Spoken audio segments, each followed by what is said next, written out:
কি দিছে? কি খাবার দিছে? ধরে মিয়া বালা করে কন এটা কি কন?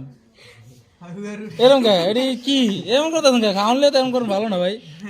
এই দেখুন গাইস কিভাবে উনি ওনাকে হালুয়া রুটি দিছে আজকে শবে বরাতের রাত্রে। দেখুন রাত্রে খাবার হালুয়া দিছে, এখানে আছে রুটি আছে, কিন্তু উনি কি করতেছে? এই যে রুটি সিরা সিরা ফালাইতেছে। দেখুন এই যে উনি সিরা সিরা ফালাইতেছে। এই যে আরে ফাইলে আমি পোতা দাদি কোবাইতাম। দেখছেন তো সমস্যা কি ভাই? রুটিতে কি হয়েছে? 800 টাকা বাদ বিল দিছি, আল্লাহর রুটি ফাটাইছে দেখেন। রুটি রে আসলে ভাই এটা কি শক্ত নাকি আপনি অভিনয় করতেছেন? কাইন্ডও সিরিয়াস না মিয়া। আমার তো মনে হচ্ছে আপনি অভিনয় করতেছেন ভাই। অভিনয় না, হ্যাঁ ভাই। এডি লগে মিয়া সব ময়লা লাগে রইছে, এই রুটি দিছে আল্লাহর কারা আল্লাহ। রুটিতে ময়লা তো আর কথা নাই, হয়তো 800 টাকা ময়দা বাদ লাগে রইছে, আপনি এটারে ময়লা বলতেছেন। এবার হালার ফালা 4000 টি মাইরে দিছাম গা।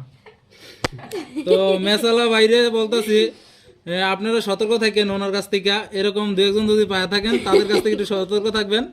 যে কোনো মুহূর্তে মানে বুলেটের মতন ছুটে যেতে পারে আপনাদের টাকা পয়সা নিয়ে। তো সতর্ক বার্তা করে দিলাম আপনাদের। দেখুন উনি ওনাকে খাবার দিয়েছেন ঠিকই, কিন্তু উনি খাবার নিয়ে কি ফাজলামি করতেছে। দেখুন উনি, আমি ভিডিও করতেছি, উনি আমার ক্যামেরার সামনে অলরেডি 4-5টা পরে গেছে অলরেডি। দেখুন উনি কি করছে দেখুন। এই যে গাইস দেখুন, দেখছেন এই যে আরেকজন আছে ওনার শার্গিত দেখছেন। এই যে দেখুন উনি এখনো ফাজলামি করতেছে খাবার নিয়ে।